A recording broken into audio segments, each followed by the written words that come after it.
ओम विघ्नेश्वराय वरदाय सुरप्रियाय लंबोदराय सकलाय जगद्दिताय नागायनाय स्तुतियज्ञ विभूषिताय गौरीसुताय गणनाथ नमो नमस्ते।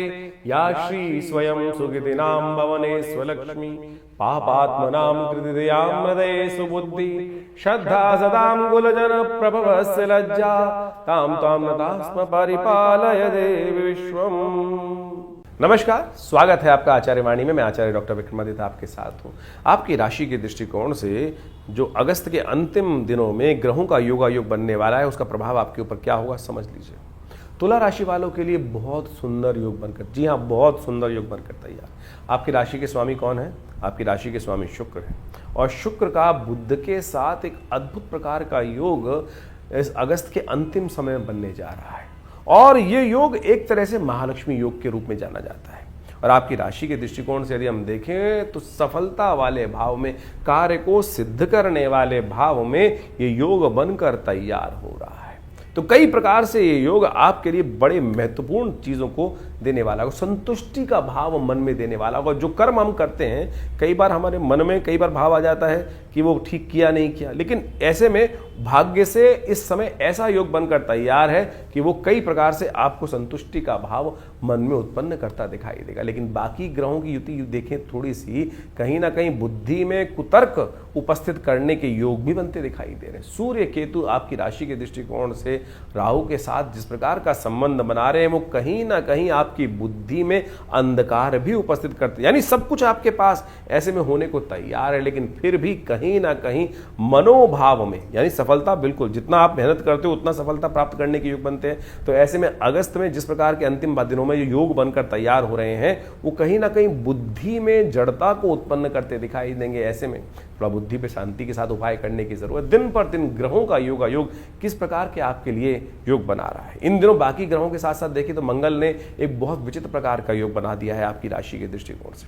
जितना दान पुण्य करोगे ना, जितनी मनोमस्तिष्क में सेवा, सत्य, धर्म का आचरण करोगे, लोगों की सेवा भाव के लिए अपना मन सरल रखोगे, ये निष्कर्ष समझ लेना, ये अगस्त के अंतिम दिनों में उतना मन में संतुष्टि रहेगी, उतना ज्यादा जीवन में आगे बढ़ने के योग बन सकते हैं। ऐसे योग खासतौर पर बनते दिखाई दे रहे हैं। सिलसिलेवार तरीके से आपकी राशि क्या खेल आपके साथ खेलने वाली है वो भी समझ लीजिए। सबसे पहले हम बात कर लेते हैं 21 अगस्त की। 21 अगस्त भादों का महीना चल रहा है, शुक्ल कृष्ण पक्ष विद्यमान है, बृहस्पतिवार का दिन है, और त्रयोदशी तिथि का योग बन रहा है। त्रयोदशी तिथि के साथ साथ ग्रह नक्षत्रों के दृष्टिकोण से इस वक्त चंद्रमा बड़े शुभ भाव में आपके लिए स्वग्रही होकर विराजमान हो रहे हैं, और जो आपके लिए बड़ा सुंदर योग बनाते दिखाई दे रहे हैं। जो कह रहे हैं कि आपकी राशि के दृष्टिकोण से मेहनत से भागिएगा मत, सफलता देने के योग पूरी तरह से तैयार हो गए। शुक्र भी उसी राशि में प्रवेश करने जा रहे हैं इस दिन विशेष तौर पर, और उसके साथ साथ बुध वहाँ पहले से उपस्थित हैं। तो ये सारे के सारे ग्रह योग आपके लिए बड़े महत्वपूर्ण स्थिति में जा रहे हैं। बहुत बढ़िया तरीके से महालक्ष्मी योग, सूर्य जो विश्वास योग बनता दिखाई दे रहा है कि चंद्रमा के साथ साथ शुभ ग्रह के साथ साथ शुक्र और बुध के साथ इतने 3 ग्रहों का योग बनकर तैयार है। ये कहीं ना कहीं आपके कार्यों में संतुष्टि देने के योग बना सकते हैं। लेकिन ध्यान रखना, वासना भी जगाने के योग बनते दिखाई दे रहे हैं। पेट ही ना भरे ऐसी स्थिति बनती दिखाई दे रही है, तो थोड़ा संयमित रहते हुए कार्य करने का प्रयास कीजिएगा। भद्रा है इस दिन, ध्यान रखिएगा कि जो करीब करीब 12:45 बजे के आसपास से आरंभ होगी, तो नए कार्यों में हाथ डालने से उस समय आपको बचना चाहिए। बृहस्पतिवार का अवसर है, केसर का तिलक करें अपने माथे पर, और हो सके तो पीली चीज़ों का दान करें। कल्याण के योग बनेंगे, बढ़िया रहेंगे योग। 22 तारीख शुक्रवार का दिन, चतुर्दशी तिथि विद्यमान है। ग्रह नक्षत्रों के दृष्टिकोण से इस दिन आपकी राशि के दृष्टिकोण से यदि समझा जाए तो कई ग्रह आपके लिए अच्छे योग बनाते दिखाई दे रहे हैं। नया कुछ आरंभ होने के योग बन सकते हैं। शरद ऋतु भी इस दिन से आरंभ हो रही है। ऐसे में थोड़ा भगवान शंभू का स्थान स्तवन कर लें, गऊ का थोड़ा सा पूजन कर लें, गऊ को थोड़ा सेवा कर लें, वो आपके लिए अच्छे योग बना सकते हैं। ग्रह तो एक तरह से अब देखा जाए तो करीब करीब 60-70% आपके लिए अच्छे ही चलते दिखाई दे रहे हैं। स्वास्थ्य के मामले में भी कहीं ना कहीं कुछ इंप्रूवमेंट आने के योग बन सकते हैं। ये हम आपकी राशि के दृष्टिकोण से बता रहे हैं, लेकिन कई बार लग्न दूसरी होती है तो उसके दृष्टिकोण से फिर ग्रहों का प्रभाव देखना पड़ जाता है किस प्रकार से हो। लेकिन राशि के दृष्टिकोण से तो इस समय आपके लिए इस प्रकार का योग बनता दिखाई दे रहा है। यदि वहीं 23 तारीख की हम बात करें तो उस दिन शनिवार है और अमावस्या का योग बन गया है। शनिचरी अमावस्या का योग बनकर तैयार है। भादों की अमावस्या शनिवार को पड़ती है ना, तो कई प्रकार से नए पुण्यों को जगाने के योग बनाती है। कुशोत्पटनी अमावस्या भी कहा जाता है इसको। विशेष तौर पर आपकी राशि के दृष्टिकोण से देखा जाए तो महत्वपूर्ण परिवर्तन का योग बन रहा है। सूर्य के साथ चंद्रमा विराजमान होकर, केतु के साथ विराजमान होकर एक विशेष योग बनाते दिखाई देंगे। यही योग आगे जाकर किसी ना किसी प्रकार से 2-2 ग्रहण लगाने के योग भी बनाता दिखाई देगा आपको। तो ऐसे में इन ग्रहों के योगा योग से आपको बचते हुए कार्य करने का प्रयास करें। मन कहीं ना कहीं थोड़ा सा भयग्रस्त होने की स्थिति में आगे जाता दिखाई देगा। तो आपके जो भय है आगे जाके आपको परेशानी में डाल सकते हैं, इस बात का आपको ध्यान रखना पड़ेगा। हो सके तो ऐसे में दूध का दान करें। ऐसा में हो सके तो भगवान शंकर के मंदिर में जाकर दूध में थोड़े काले तिल डालकर भगवान शंकर का उससे अभिषेक करने का प्रयास करें। शनि भी आपके अनुकूल होंगे क्योंकि शनिवार का दिन है और शनि अमावस्या के दिन पितरों के निमित्त भी कुछ तर्पण इत्यादि भोजन का अवश्य निकालना आपके लिए श्रेयकर रहेगा।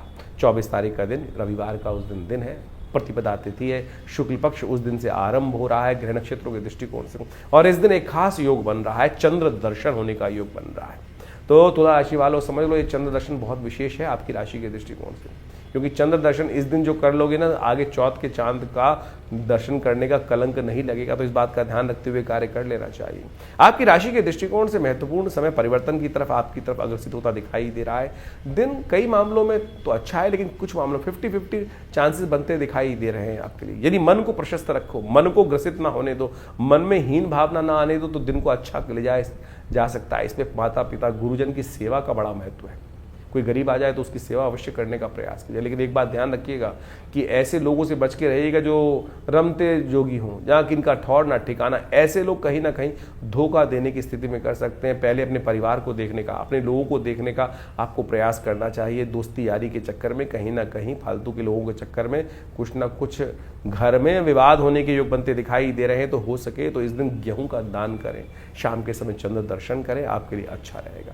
25 तारीख का दिन सोमवार का दिन है, द्वितीया तिथि विद्यमान है, उदय तिथि के रूप में ग्रह परिवर्तन की तरफ जाते दिखाई दे रहे हैं। लेकिन ये परिवर्तन खास तौर पर तुला राशि वालों को समझ लेना चाहिए कि थोड़ा नुकसानदायक है। दिन आने वाले 2-3 दिन थोड़ा मनोमस्तिष्क में कुछ हल्का भाव रहता दिखाई दे रहा है। कहीं ना कहीं छोटी छोटी बातों पे मन में एंजाइटी बढ़ने के योग बन सकते हैं। कंट्रोल करें, विश्वास रखें, दृढ़ विश्वास रखें। सारे दिन एक से नहीं होते, कभी बादल भी आते हैं, कभी धूप भी निकलती है, कभी थोड़ा सा एटमॉस्फेरिक प्रेशर बढ़ जाता है तो ह्यूमिडिटी बढ़ जाती है। लेकिन उसके बाद ऋतु परिवर्तन की तरफ चली गई। शरद ऋतु का आगमन अब सूचना दे रहा है कि आगे बहुत जल्दी परिवर्तन का योग बनने वाला है। आपके ग्रह भी दिखा रहे हैं कि आज का दिन थोड़ा भारी हो सकता है, लेकिन आगे नई उम्मीद जागने के योग भी बनते दिखाई। सोमवार का अवसर है, हो सके तो एक काम करें, दूध का सफ़ेद चीज़ का दान कर दें।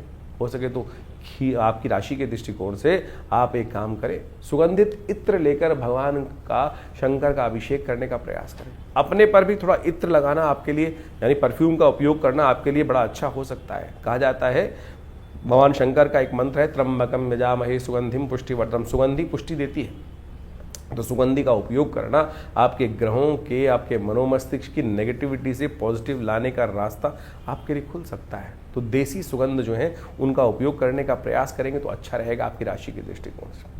26 तारीख की यदि हम बात करें तो उस दिन मंगलवार का अवसर है, और मंगलवार के साथ साथ उस दिन तृतीया तिथि उदया तिथि के रूप में विद्यमान है, लेकिन दोपहर आते आते चतुर्थी का योग भी बन जाएगा। तो कई क्षेत्रों में इस दिन गणेश चतुर्थी का योग भी बनता दिखाई दे रहा है। तो यानी इस दिन कलंक लगने के योग भी बन सकते हैं, कलंक लगने के योग भी बन सकते हैं। तो ध्यान रखना पड़ेगा।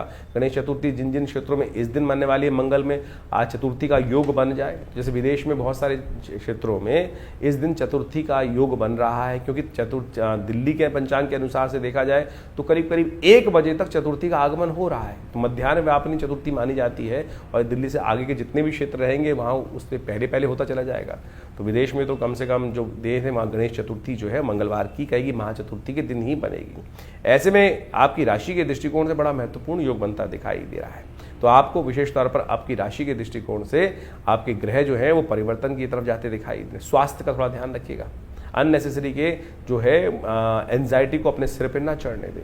हो सके तो एक काम करने का प्रयास करें, चंदन का तिलक अपने माथे पे लगाने का प्रयास करें, हनुमान जी का सुंदर स्तवन करने का प्रयास करें। इस दिन वराह जयंती भी है, और साथ साथ अंगारक चौथ का योग भी बन रहा है। मंगल का जन्म दिवस भी है, साथ साथ और गणेश जी का जन्मदिवस भी पड़ रहा है, तो गणेश चतुर्थी भी कई क्षेत्रों में इस दिन जैसे कहा गया है ना पड़ेगी, तो सब प्रकार से कार्य करने का प्रयास। हमने विवेकानंद योगाश्रम में इस दिन विशेष कार्यक्रम रखा है, जो उस दिन गणेश चतुर्थी के साथ साथ भगवान का स्तवन भी रहेगा, गणेश जी का जन्मोत्सव मनाया जाएगा और साथ साथ सुंदरकांड का पाठ भी रहेगा, मंगल ग्रह शांति महायज्ञ भी रहेगा। आप भी इसमें सम्मिलित होकर भगवान की सुंदर प्रार्थना कृपा प्राप्त करने का सुंदर योग बना सकते हैं। उस दिन भगवान का स्तवन करना सब प्रकार से कल्याणकारी योग बनेगा।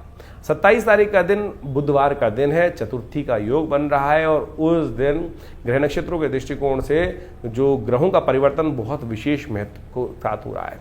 दिन थोड़ा हल्का दिखाई देता है, लेकिन शाम आते आते आपकी राशि के दृष्टिकोण से बहुत महत्वपूर्ण योग बनने की स्थिति उत्पन्न हो सकती है और ऐसे में ये समय आपके लिए कहीं ना कहीं कुछ ना कुछ नई शक्ति को सृजन करने वाला होता दिखाई दे रहा है। इस दिन गणेश जी का सुंदर स्तवन करें, गणेश जी के मंत्र का जप करें, गंगणाधिपतये नमः इस मंत्र का जप करें। शास्त्र में इस दिन का बड़ा महत्व कहा गया है। शास्त्र में कहा जाता है कि इस दिन चंद्र दर्शन निषेध है, तो ऐसे में थोड़ा ध्यान रखते हुए कार्य करना चाहिए। कथा क्या है वो भी जान लीजिए। भारतीय संस्कृति में हर रोज एक नया त्योहार होता है और उन कथाओं के पीछे पीछे, उन अवतारों के पीछे पीछे बड़े रहस्य की बातें छुपी हुई होती हैं, हमारे जीवन पे जो बड़ा व्यापक प्रभाव डालती हैं। गणेश चतुर्थी के दिन भगवान गणेश का प्रादुर्भाव हुआ और भगवान गणेश के प्रादुर्भाव के साथ साथ समस्त संसार में उनको आशीर्वाद मिला कि जीवन के विघ्नों को दूर करने के लिए, रिद्धि सिद्धि प्राप्त करने के लिए गणेश जी सबसे पहले प्रथम पूज्य माने गए और प्रथम पूज्य के साथ साथ उनकी जो ख्याति थी पूरे संसार में फैली। और कहा जाता है कि गणेश जी की जो आकृति थी जिस प्रकार की, उसको देखकर चंद्रमा एक बार उनका उपहास करने के लिए उद्धृत हुए। चंद्रमा उनके स्वरूप को देखकर जब हंसे तो कहा जाता है चंद्रमा को कलंक लगा, श्री गणेश के श्राप का उनको भागी बनना पड़ा और गणेश जी के श्राप से कहा गया कि चंद्रमा अपने सौंदर्य पर जो लेकर जो इतराते हैं, उनका जो भी दर्शन करेगा उन पर कलंक लगना भी आवश्यक हो गया। उस दिन से कहा जाता है कि चंद्रमा को ऐसा श्राप लगा कि बिल्कुल आज के बाद जो तुम्हारा दर्शन करेगा, तुमको अपने स्वरूप के ऊपर इतना अभिमान है कि जिसके कारण से तुम बड़े सुंदर लगते हो कि तुम्हारे में कलंक रहेगा, जो भी तुम्हारा दर्शन करेगा उस पर भी कलंक लगने के योग बनेंगे। तब कहा जाता है चंद्रमा बड़े शोक भाव से भगवान के समक्ष उपस्थित हुए, बड़ी क्षमा मांगी। तब जाकर श्री गणेश ने उस पूरे जीवन पर्यंत के कलंक को, श्राप को केवल एक दिन पर बांध दिया। तो भाद्रपद मास की शुक्ल पक्ष की गणेश चतुर्थी जिस दिन होती है, गणेश जी का जन्मोत्सव जिस दिन होता है, जिस दिन ये घटना घटी थी उसी दिन तक के लिए कुछ देर के लिए चंद्रमा बाहर निकलते हैं शाम के समय पर थोड़ी देर के लिए, और वो बड़े सुंदर चंद्रमा होते हैं उस दिन जब निकलते हैं। उनकी आभा बड़ी दिव्य होती है, लेकिन वो आभा ऐसी होती है कि उस दिन जिसकी नजर चंद्रमा पर पड़ गई, उनके जीवन में वो कलंक लगना निश्चय हो जाता है कि वो कलंक लगेगा ही लगेगा। और जो उनका दर्शन कर लेता है तो उस दिन भगवान कृष्ण तक ने एक बार उस चंद्र के दर्शन कर लिए थे। चौथ के चांद का दर्शन कहा जाता है कि बिल्कुल नहीं करना चाहिए। रामायण के अंदर भी इस भाव को रखा गया है कि बुद्धिमान व्यक्ति जो होते हैं इस बात को मानते हैं कि चौथ के चांद को नहीं दर्शन करते हैं, चौथ के चांद को दर्शन कर लेने से कलंक लग जाता है। तो इसलिए बुद्धिमान व्यक्तियों को इस बात का ध्यान रखना चाहिए। लेकिन गलती से मत्थे लग गया चंद्रमा, हम घर से बाहर निकलते हैं, कई बार सामने देखते हैं चंद्रमा निकले हुए हैं, बड़े सुंदर लग रहे हैं और ध्यान रहा नहीं, चतुर्थी है तो जिस दिन, और निश्चित मान लीजिए कलंक लगना निश्चित हो गया। भगवान कृष्ण ने भी गलती से चंद्रमा के उस दिन दर्शन एक बार कर लिए। कहा जाता है कि उनके ऊपर भी कलंक लगा सम्यंतक मणि चुराने का। कहा जाता है कथा के दृष्टिकोण से द्वारकापुरी में सत्राजीत नाम का एक उनका भाई था और वो साधना करता था, नित्यपति भगवान सूर्य की उपासना करता था। भगवान सूर्य की उपासना कर भगवान सूर्य को प्रसन्न किया और वो सम्यंतक मणि भगवान से प्राप्त करी। और कहा जाता है उस मणि का इतना प्रादुर्भाव था, इतना चमत्कार था कि वो नित्यपति स्वर्ण को देती थी और उस स्वर्ण को जिस प्रकार से प्राप्त होता था, जिसके पास भी वो मणि रहेगी वो स्वर्ण ही स्वर्ण में खेलता था। तो वो नित्यपति इस भाव को रखता था।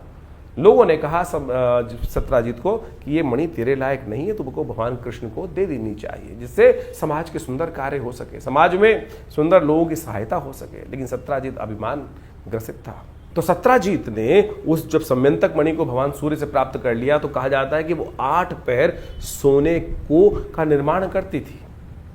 लोगों ने कहा भगवान कृष्ण को ये मणि दे देनी चाहिए, तेरे लायक नहीं है, लेकिन वो अभिमान ग्रसित था, साधना से प्राप्त करी हुई उस निधि को कैसे किसी और को दे दे। उसने वो मणि जो थी अपने भाई प्रसेन एक दिन वो मणि पहनकर जंगल में चला गया, और जब वो प्रसेन जंगल में चला गया तो कहा जाता है कि वहां उसका युद्ध जामवंत से हुआ। जामवंत से युद्ध होने के बाद प्रसेन को जामवंत ने मार दिया, और जामवंत ने जब प्रसेन को मार दिया तो सत्राजीत वहां पहले से ही इस बात से भाव था उसको कि भगवान कृष्ण इस मणि को प्राप्त करना चाहते हैं, जबकि भगवान की कोई इच्छा नहीं थी। वो समाज की बात कर रहे थे, समाज में बहुत सारे लोगों ने इस बात को रखा था कि सत्राजीत ये मणि तेरे स्वरूप के अनुसार से नहीं है, इसको भगवान कृष्ण के पास ही होनी चाहिए। इस भाव को मन में रखकर, क्योंकि वो देव योग से घटना घट चुकी थी कि भगवान ने चंद्र का दर्शन कर लिया था, कलंक उन पर लगना था और वो कलंक लग गया सब पूरे राज्य के अंदर। इस बात को सत्राजीत ने आक्षेप किया भगवान, क्योंकि भगवान ने चुरा ली मेरी मणि। तो कहा जाता है कि भगवान इस आरोप से मुक्त होने के लिए जिस प्रकार से उनके चरणों को देखते हुए, प्रसेन के चरणों को देखते हुए जंगल में गए। जंगल में जाके देखा कि वो चरण जो है एक गुफा की तरफ जा रहे हैं, और उस गुफा से एक प्रकाश सा बाहर निकल रहा है। भगवान ने जाके देखा कि उस प्रकाश के मणि से भालू के रीछ के कुछ बच्चे खेल रहे हैं, और जब रीछ के बच्चे खेल रहे हैं तो भगवान ने उसको प्राप्त की। तो वहां जामवंत पीछे आए, और जामवंत जब आए तो भगवान के साथ उनका युद्ध हुआ। इससे पहले पूर्व में कथा आती है शास्त्र के दृष्टिकोण से। जामवंत कौन है? जो भगवान राम के समय थे। भगवान राम जब इस धरा से गए तो अपने साथ जितने भी अनुयायी थे, जितने भी उनके भक्त थे, सबको ले गए। जामवंत भी उनके एक भक्त थे, लेकिन वो भगवान के साथ नहीं गए। कहा जाता है इस संसार में कोई भी एक मनुष्य जब तक मन में रहे तब तक इसे निवृत्ति मोक्ष नहीं हो सकता। भगवान के साथ जाने का मतलब मोक्ष को प्राप्त करना था। जामवंत के मन में इच्छा थी कि कहीं ना कहीं भगवान के समक्ष रखी थी कि भगवान के साथ वो अपने शौर्य को प्रदर्शन करने के लिए युद्ध करना चाहते थे। तो भगवान ने कहा एक तो जामवंत जी आप बहुत बूढ़े हैं, फिर आपने हमारी सहायता करी है, तो हम आपके साथ तो इस जन्म में तो युद्ध कर नहीं सकते। तो इसी कारण से कहा जाता है कि वो इतने लाख वर्ष इसी धरा पे रहे, और जब फिर भगवान कृष्ण का अवतरण हुआ तब भगवान कृष्ण के साथ उनका युद्ध हुआ, और युद्ध में 21 दिन तक लगातार युद्ध होने के बाद वो युद्ध में कहा जाता है कि जामवंत हारे, और वहां से भगवान ने मणि भी प्राप्त करी और जामवती को भी प्राप्त किया, और उन दोनों को लेकर पुनः द्वारका पधारे और वो सत्राजीत को वापस करी और पूरी कथा सुनाई। कहा जाता है इस कथा को सुन लेने से वो जो कलंक होता है वो नहीं लगता है। तो इस बात को हमें ध्यान रखें। इसके साथ एक और बात बता देते हैं हम आपको, इस कथा के साथ साथ समझ लेनी चाहिए कि इससे पहले जो दूज का चांद निकलता है, जो इसी मास में शुक्ल पक्ष का आरंभ जब होता है उस दिन दूज के दिन भी चांद निकलता है। कहा जाता है इसीलिए भारतीय संस्कृति में परंपरा बनी कि दूज का चांद अवश्य देखना चाहिए। जो दूज का चांद को देखकर माता पिता गुरुजन का आशीर्वाद लेता है, गौ पूजन करता है, उसके जीवन में कभी कोई कलंक नहीं लगता। तो इससे पहले भाद्रपद मास में जो चांद दूज को दिखाई देगा, यदि उसका भी दर्शन शाम के समय कर लेंगे तो फिर गलती से यदि चंद्रमा चौथ का चांद आपके माथे लग भी गया तब भी उसका कलंक आपके मनोमस्तिष्क को परेशान नहीं करेगा। आपकी कीर्ति पर कलंकित नहीं करने का आरोप, जो कलंक करने का आरोप लगता है वो नहीं लगेगा। ये शास्त्र में अद्भुत चीज है, ये नहीं कि एक चीज का रास्ता नहीं है। तो आप समझे इन वर्ण कथाओं के माध्यम से हमारे जीवन में जो घटनाएं घटती हैं उनको भी। अब इस बात को एक और समझें, ज्योतिष के दृष्टिकोण से कहां महत्वपूर्ण बात आती है कि ज्योतिष के दृष्टिकोण से अब ये तो कर्म के अनुसार से भाग्य बन गया ना। आपकी जन्मपत्री में तो कहीं नहीं लिखा था कि आप इस प्रकार का दर्शन कर लोगे फिर आपका कलंक लग जाएगा जीवन में। ये तो आपके जीवन में कर्म के द्वारा किया गया प्रभाव आपके जीवन में उपस्थित होता है। यानी आपकी जन्मपत्री के अलावा जन्मपत्री जो बनी वो तो आपके पूर्व अर्जित कर्मा के अनुसार से आपके जन्म के समय का एक चार्ट बनकर आया, लेकिन उसके बाद जितना आप आगे चलते जाएंगे तो आपके जीवन के घटनाक्रम जिस प्रकार से चल रहे हैं, जैसा आप कर्म कर रहे हैं उसके अनुसार से आपके भाग्य बन रहे हैं। बहुत सारे लोग इस बारे में एक प्रश्न भी कर लेते हैं कई बार, ये समझने की आवश्यकता है कि क्या हम पूर्व अर्जित कर्मों के अनुसार से ही जीवन को आगे व्यतीत करते हैं? नहीं भाई, आप उसके साथ साथ अपने प्रत्यक्ष कर्म के द्वारा भी अपने पूर्व अर्जित कर्मों को बढ़ा सकते हैं, घटा सकते हैं, दुष्कर्मों को घटा सकते हैं पुण्यों के द्वारा। जो आप यज्ञ इत्यादि, दान इत्यादि, पुण्य इत्यादि, उपाय इत्यादि विभिन्न प्रकार से करते हैं, वो यही तो है। इसी के द्वारा तो पूर्व जन्म में, पूर्व समय में किए गए दुष्कर्मों का प्रायश्चित कर उसका घटन किया जाता है, उसको हटाया जाता है। तो यानी जो कर्म प्रधान विश्व रच राखा, ये भाव जो रखा गया है, यानी अब जो कर्म हो गया, मनसा वाचा कर्म, 3 प्रकार के कर्म शास्त्र में वर्णित है, उनको हो जाने से जीवन में जो प्रभाव उसका उत्पन्न होता है उसको घटाया बढ़ाया जा सकता है। जी हाँ, इस घटना के माध्यम से केवल घटना मत समझें, केवल एक कथा को ना समझें, इसका सारांश को समझने की आवश्यकता है कि क्या प्रभाव आपके जीवन में ग्रहों का पड़ रहा है। तो आप किसी भी प्रकार से यदि कोई गलती हो भी गई तो उसका प्रायश्चित करने के विभिन्न मार्ग शास्त्र में जगह जगह वर्णित किए गए हैं। तो इस कथा के माध्यम से हम समझें। तो इस दिन भगवान का स्तवन करें, श्री गणेश का स्तवन करें। अब जो कर्म हो गया, चंद्रमा के द्वारा भी तो गलत कर्म हुआ, वो चाहते तो नहीं थे, लेकिन क्या हुआ, सामने एक ऐसी स्थिति बनकर आ गई, भगवान शंकर के पुत्र के ऊपर हाथी का चिन्ह लग गया। तो कोई भी व्यक्ति जब कुछ ऐसी प्रकार से एक अजीब चीज देखता है तो उपहास उठाने का एक स्वाभाविक प्रयास करता है। वो उपहास का जो उपहास यानी हास मजाक करने का कितना दुष्प्रभाव हुआ कि चंद्रमा पर जीवन पर्यंत का कलंक लग गया। लेकिन फिर उन्होंने पश्चाताप किया, भगवान के समक्ष क्षमा मांगी, तो उस क्षमा मांग के 365 दिन पूरे जीवन का कलंक हटाकर केवल 2 आधे घंटे के लिए उस कलंक को बांध दिया गया। चल इतनी देर के लिए तेरे को प्रायश्चित इतनी देर तो करना ही पड़ेगा, इतना तूने जो किया। तो यानी जिस प्रकार के भी ये कर्म करते हैं, लेकिन सबसे पहले हम समझें कि हमारी गलत हुआ, उसको ठीक करने का मार्ग अवश्य बनाने का प्रयास करें। इन कथाओं के माध्यम से ज्योतिष के साथ हम कई बार एक कथा सुनाते हैं, तो इस बात को हमें समझना चाहिए कि इन सब का महत्व ज्योतिष के साथ है। ज्योतिष बिना पुराण के अनुसार से नहीं समझी जा सकती। ज्योतिष केवल ग्रहों का खेल नहीं है। ग्रहों को जानने के साथ साथ उनके द्वारा किए गए जो प्रभाव हैं, अच्छे या बुरे, बुरे हैं तो उनको निष्क्रिय कैसे करना है, उनका जो माध्य निकलना है, रास्ता निकलना है, वो इन जो वैदिक शास्त्र हैं उनके अनुसार ही निकलना है। तो हमने इस बात को आपके समक्ष इसी कार्यक्रम में इसलिए रखने का सोचा कि आपको पूरा सार समझाने का प्रयास, छोटे रूप में नहीं समझ सकते हैं तो आप किसी प्रकार की भी जीवन में चिंता करना छोड़ें। सबसे पहले तो अरे कुछ ये प्रभाव हो गया, बहुत सारे लोग से पकड़ के बैठ जाते हैं कि मेरी तो 7.5 चल रही है, मेरा तो ये चल रहा है, मेरा तो वो चल रहा है। अरे चलना है तो चलने दीजिए ना, उसका हम ठीक करने का रास्ता भगवान की प्रार्थना से, उन उपायों से सही मार्ग पर चलकर प्राप्त करने का प्रयास करें। बहुत सारे लोग बड़े विचित्र होते हैं, लाखों रुपए खर्च करने को तैयार है कि मैं इसको कर देता हूं, ऐसा कर देता हूं, ये पंडित जी मेरे लिए ये जब कर देंगे, ऐसा कर देंगे, वो कर देंगे। क्या? अरे आपके स्वयं करने से होने वाला है। मैं ये पहन लेता हूं, कोई अंगूठी पहन रहा है, कोई कुछ कर रहा है, कोई कुछ कर रहा है। कर्म मन से सोचने से, कर्म को सही मार्ग पे करने से तब जाकर कष्टों से निवृत्ति का मार्ग बनेगा। इसको सैद्धांतिक तौर पर आपको अच्छे से समझ लेना चाहिए। आपका स्वयं का समर्पण चाहिए, तब जाकर भगवान की कृपा आपके जीवन में प्राप्त होगी। तो ये सुंदर रूप से गणेश जी का जो जन्म की कथा है ये बड़ी अद्भुत है, और हमने इस दिन विशेष तौर पर भगवान की प्रार्थना करने के लिए आश्रम में बड़े विशेष कार्यक्रम रखे हैं। आप सब उसमें सम्मिलित हो सकते हैं भगवान की कृपा प्राप्त करने के लिए। इस बार पंचांग के दृष्टिकोण से बड़ा एक और योग बन रहा है कि जो गणेश चतुर्थी के दिन योग बन रहा है, कई क्षेत्रों के अनुसार क्षेत्रवाद रहेगा इसमें। जिन जिन क्षेत्रों में जैसे चतुर्थी 2 दिन की पड़ रही है इस बार, पूरे विश्व के दृष्टिकोण से देखा जाए तो जहां मध्यकालीन चतुर्थी जिस समय पर आ रही है, जैसे यदि हम बहुत सारे विदेश में देखें, भारत से आगे जाके देखेंगे तो वो मंगलवार के दिन ही चतुर्थी का योग पड़ रहा है जो वहां रहेगा, तो वहां महाचतुर्थी का योग बन गया। यानी गणेश चतुर्थी के दिन मंगलवार के दिन रहेगी तो महाचतुर्थी का योग बन जाएगा। तो ऐसे में मध्याह्न व्यापनी दोपहर के समय जहां चतुर्थी जिस समय पड़ रही है वहां गणेश चतुर्थी मानी जाएगी। और कलंक 14 जो चौथ है वो भी पत्थर चौथ जो है वो उसी दिन बनेगी। इसका एक नाम पत्थर चौथ भी है। पत्थर चौथ का मतलब होता है, पुराने जमाने की व्यवस्था बना दी गई थी कि भाई चांद को नहीं देखना है तो पत्थर बाजार में लोग घर से रखते बाहर मार देते थे कि भाई कोई निकलेगा ही नहीं बाहर किसी कारण से। वो कल्याण के लिए था। पत्थर मारने की परंपरा ये नहीं थी, वो पत्थर इसलिए चढ़ा दिए जाते थे कि भाई कोई निकलेगा, गलती से किसी का जो डायरेक्ट कनेक्ट जो है वो चंद्रमा के साथ हो जाए तो फिर वो कलंक ना लगे उसको। तो उससे बचने के लिए एक परंपरा इस प्रकार से कुछ देसी जगहों में चल गई, लेकिन शास्त्र में इसको इस प्रकार से प्रमाणित नहीं किया गया है। तो वो पत्थर चौथ के नाम से भी प्रचलित हो गया है वो चौथ जो है। तो वो मंगलवार को जिन क्षेत्रों में मध्याह्न वापनी चतुर्थी रहेगी मंगलवार के दिन, तो उस दिन वहाँ पर वो चतुर्थी मंगलवार के दिन मनाई जाएगी। और जिन जिन क्षेत्रों में रहेगी तो मंगलवार के साथ साथ बुधवार के दिन है तो वो बुधवार के दिन चतुर्थी मना रहे हैं।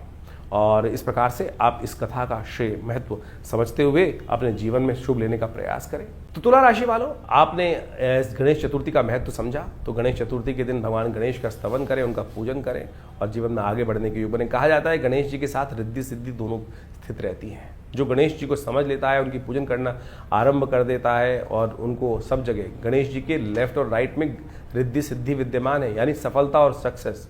जो गणेश जी की प्रार्थना करेगा नेचुरल वे में उनके साथ रिद्धि और सिद्धि प्राप्त करने के योग, प्रॉस्पेरिटी और सक्सेस उनके जीवन में अवश्य उनको मिलने के योग बना लेंगे। 28 तारीख बृहस्पतिवार का दिन, पंचमी तिथि विद्यमान है और ग्रह नक्षत्रों के दृष्टिकोण से ग्रह नई हिम्मत के साथ, नए शक्ति के साथ सूर्य उदय होकर आने वाले 2-3 दिन में आपके लिए महत्वपूर्ण योग बनाते दिखाई देंगे। गजकेसरी योग बनकर तैयार हो गया है। आपकी मेहनत, जो पहले हल्के से कुछ कष्ट में चल रहे थे दिन, अब वो दिन बदल गए। आने वाले समय में बहुत सुंदर तौर इस तरीके से नया विश्वास आपके अंदर जागता दिखाई देगा। उसका लाभ आपको प्राप्त करने के योग आने वाले 4-5 दिनों में बहुत सुंदर ग्रह बनते दिखाई दे रहे हैं। इस दिन ऋषि पंचमी है, रवि योग साथ में विद्यमान, नए कार्य आरंभ करने के लिए पूरी तरह से दिन अच्छा दिखाई देता है। कहा जाता है सप्त ऋषियों का इस दिन पूजन अवश्य करना चाहिए।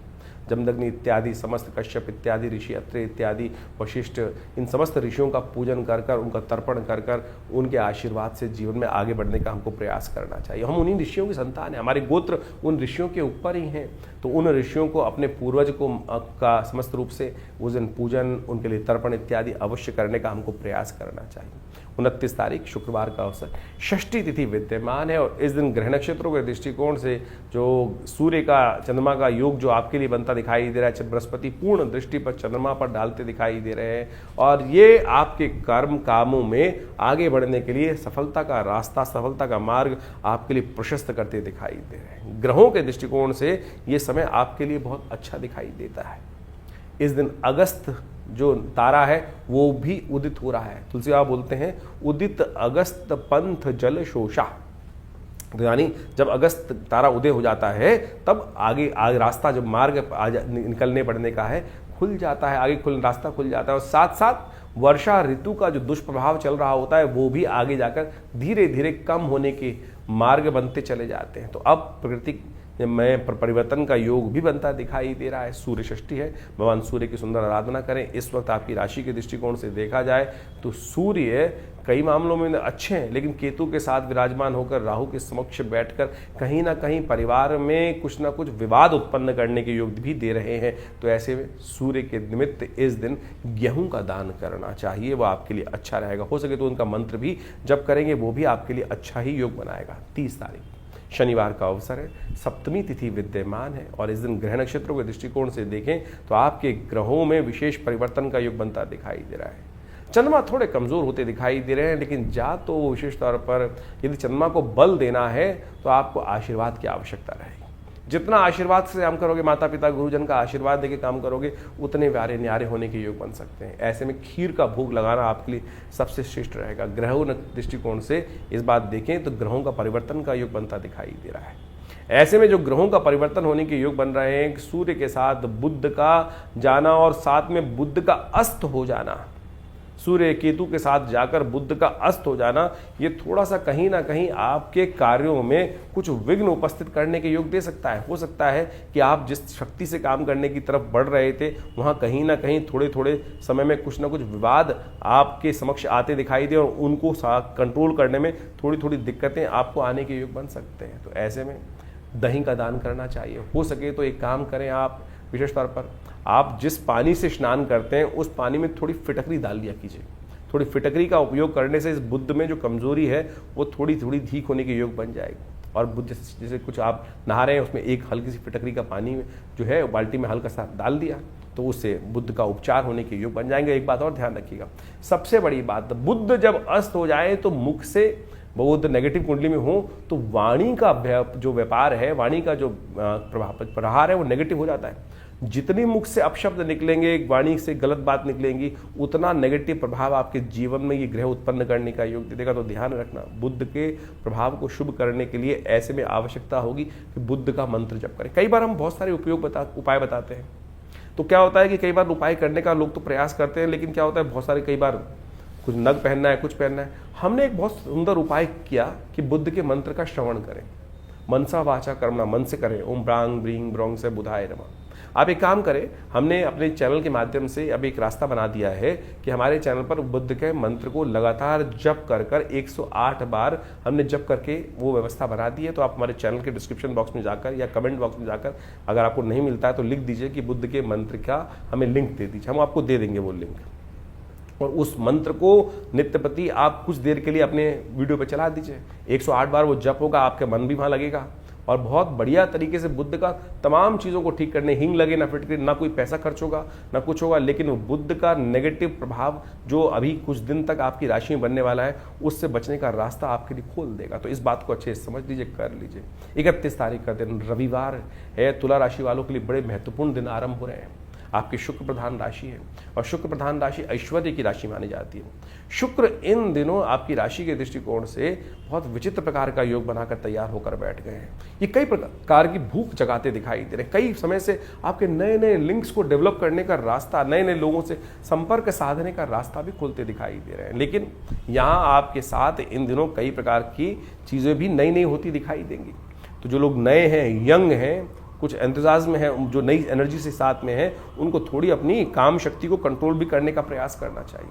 वो आपका इस बात का ध्यान रखते हुए कार्य करें, नहीं तो कई मामलों में कलंक लगने के योग भी बनते दिखाई दे रहे हैं। इस दिन से महालक्ष्मी व्रत आरंभ हो रहे हैं, इस दिन राधाष्टमी भी है और साथ साथ दुर्वाष्टमी भी इस दिन पड़ रही है। तो इस दिन भगवती राधा जी का सुंदर स्तवन करें। कहा जाता है ना कि राधे राधे जपो चले आएंगे बिहारी। तो भगवती का सुंदर स्वरूप इस राधा नाम का श्रवण कर लेने से जीवन के समस्त कष्ट दूर होने के योग बन जाते हैं। भक्ति भाव से भगवती की आराधना करने का प्रयास करें। इस दिन भगवती दुर्गा को दूर्वा चढ़ाए। वैसे तो शास्त्र में निषेध है कि जो दूर्वा अंकुर है वो दुर्गा जी को नहीं चढ़ते, लेकिन इस दिन भाद्रपद मास की अष्टमी के दिन दूर्वा के 2 अंकुर भगवती को अवश्य चढ़ाने चाहिए। और इससे कहा जाता है कि रोग दोष के बहुत सारी समस्याएं दूर होने के योग बन जाते हैं। और सबसे बड़ी बात, महालक्ष्मी के व्रत आरंभ हो रहे हैं। इस दिन महालक्ष्मी का सुंदर व्रत आप करने का प्रयास करें। महालक्ष्मी का व्रत करके आप अपने बहुत से कष्टों को दूर करने के योग बना सकते हैं। महालक्ष्मी की पूर्ण व्रत की विधि हम आपको बताने जा रहे हैं, समझ लीजिए, कर लीजिए। ये वर्ष में जो दिन आते हैं 16 दिन खासतौर पर बहुत महत्वपूर्ण है, कर लेंगे तो कल्याण का योग बन जाएगा। तो अभी आपने नित्य प्रति राशि का फल समझने का प्रयास किया और अब आप समझें कि सबसे महत्वपूर्ण जो इस पूरे के पूरे अगस्त के अंदर एक तिथि पड़ रही है वो है महालक्ष्मी व्रत की। इस संसार में समस्त कार्य करने के लिए महालक्ष्मी कृपा चाहिए और महालक्ष्मी को प्रसन्न करने के रास्ते शास्त्र में अनेक विद्यमान हैं। लोग परंपरागत महालक्ष्मी के व्रत रखते ही हैं, लेकिन महालक्ष्मी के व्रत किस प्रकार से किए जाएं, शास्त्र में उसके ऊपर अनेक कथानक, अनेक जो प्रकार हैं, उनकी पूजाओं की पद्धतियां हैं वो विकसित की गई हैं। लेकिन सबसे ज़्यादा महत्वपूर्ण जो है वो है महालक्ष्मी को प्रसन्न करने के ये महालक्ष्मी के जो व्रत हैं विशेष तौर पर। लेकिन व्रत किस प्रकार से किया जाए इसको हमको समझने की आवश्यकता है।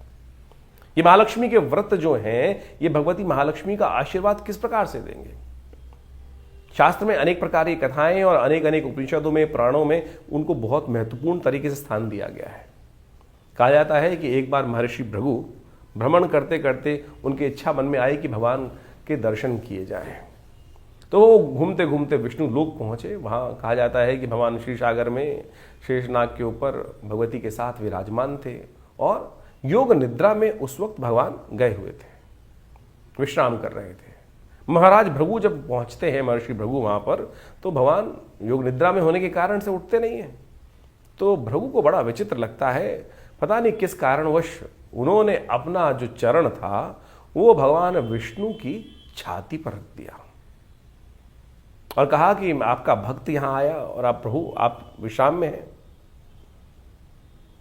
कहा जाता है कि भगवान तत्काल उठे और उन्होंने भृगु को प्रणाम किया और कहा कि महाराज आप आए और मैं विश्राम में रहा।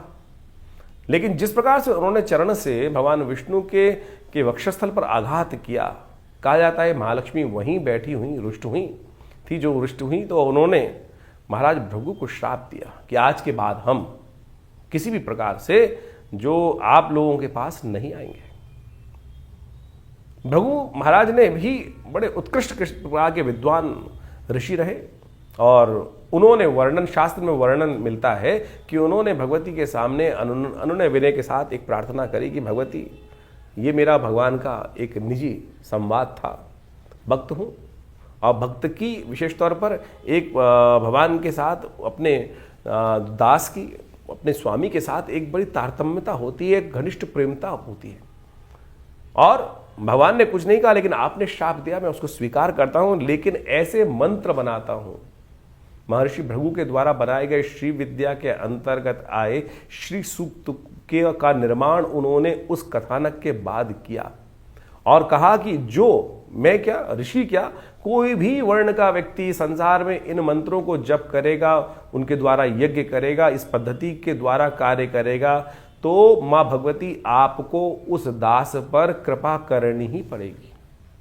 और उनके द्वारा बनाए गए वो मंत्र विशेष तौर पर कहा जाता है महालक्ष्मी सूक्त के रूप में उपस्थित है। ऋग्वेद में आए हुए उपनिषद के अंतर्गत, ऋग्वेद उपनिषद के अंतर्गत आए हुए इस महालक्ष्मी सूक्त के अंदर इन मंत्रों का वर्णन मिलता है। और सत्य माने, हमने इसके ऊपर बहुत शोध किया। ये जो विधि है श्री सूक्त की, ओम हिरण्यवर्णाम हरणिम सुवर्ण रजत सृजाम चंद्राम हिरण्यमयीम लक्ष्मीम जात वेदो माव ताम आव जात वेदो लक्ष्मी मर्मगामिनीम यस्याम हिरण्यम विंदेयम कामश्वम पुरुषानहम, ये जो 16 मंत्र है, हमने 2 मंत्र आपके समक्ष इस वक्त यहाँ रखे। इनको जो नित्यपति इनके द्वारा भगवती महालक्ष्मी की आराधना करते हैं, और तो कहा जाता है कि महालक्ष्मी बाध्य हो जाती हैं उस जातक पर अपनी कृपा करने के लिए। तो इन महालक्ष्मी के जो व्रत आरंभ हो रहे हैं 31 तारीख से, भाद्रपद मास कि जो अष्टमी जो बन रही है, उस दिन से ये महालक्ष्मी व्रत आरंभ जो हो रहे हैं, इस दिन से नित्यपति भगवती की षोडशोपचार पूजन करने के उपरांत इन मंत्रों का जप और नित्यपति घी के द्वारा, कमल के बीजों के द्वारा और बिल्व की सामग्री का उपयोग करते हुए, समस्त चीजों का उपयोग करते हुए श्रद्धा भाव से यदि नित्यपति इन मंत्रों का जप आप इन 16 दिनों में करेंगे, तो भगवती महालक्ष्मी की असीम कृपा प्राप्त होने का योग बन जाता है। बाह्य तौर पर बहुत सारे लोग व्रत करते हैं, लेकिन बाह्य रूप से उनकी पूजा कर लेते हैं, प्रार्थना कर लेते हैं, उनका पूजन कर लेते हैं, और वो तो पूजा हुई, व्रत कहाँ हुआ, जो उनके समर्पण भाव हुआ। लेकिन जो मूल कारण है, जो है कृपा प्राप्ति करने का जो सिद्धांत है, फिनोमिना क्या है, वो पद्धति क्या है, वो ये श्री सूक्त का जप है, श्री सूक्त का यज्ञ है। यदि इन श्री सूक्त के मंत्रों का नित्यपति यज्ञ कर दे, हमारे इस चैनल के ऊपर आप डिस्क्रिप्शन में जाकर उन मंत्रों को देख सकते हैं। हमने उसका पूरा यज्ञ अपने इस चैनल पर रखा है, डाला है, और ज़्यादा से ज़्यादा 1.5 मिनट में वो 16 मंत्र पूरे हो जाते हैं।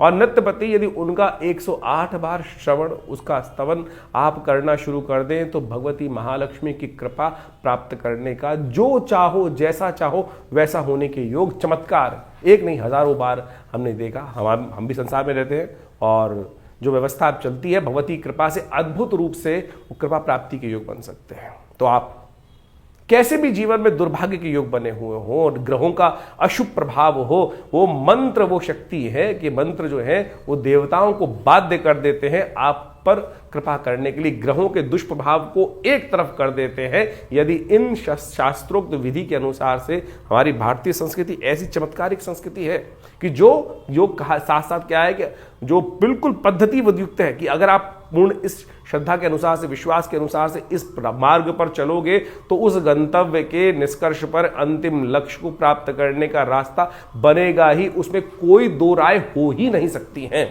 तो ये मंत्र विज्ञान का चमत्कार है जो हमने आज इस कथा के माध्यम से आपके समक्ष रखा है। तो इस भाद्रपद मास के जो महालक्ष्मी के व्रत आरंभ हो रहे हैं, इसमें इन 16 दिनों में नित्यपति, हमने विवेकानंद योगाश्रम में इसके लिए पूरा नित्यपति यज्ञ रखा है, और पूर्ण विधि के अनुसार से भगवती महालक्ष्मी के ये अनुष्ठान को किया जा रहा है। आप भी उसमें अपना भाग ले सकते हैं। पूरी व्यवस्था जानने के लिए हमारे जो आश्रम के नंबर्स हैं उन पर संपर्क साध सकते हैं।